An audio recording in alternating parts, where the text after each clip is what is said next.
মা বাবার হতা জীবনত ভোলানো যাইব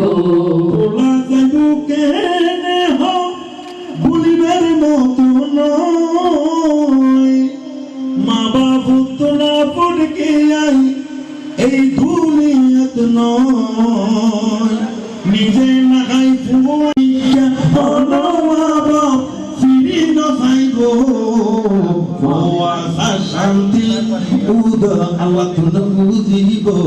হাইরে মা বাবার হতা জীবনত ভোলানো যাইব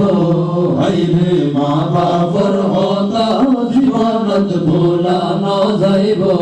যদি অনেকে ভুলিতে পারে মানুষ নইব যদি কি যাইব হাইরে মা বাপ জীবনত ফুয়া সারে ভুলি নারিব মা বাপ কিন্তু ফুয়া সারে ভুলি নারিব মা বাবার হতা জীবনত ভোলানো যাইব মা বাবার হতা জীবনত ভোলানো যাইব দিয়া সাসার হতা আরাতুন মনত তাকিব এই 80 বছৰত মা বাপর ভরি ন যাইব আদিয়া মা বাপর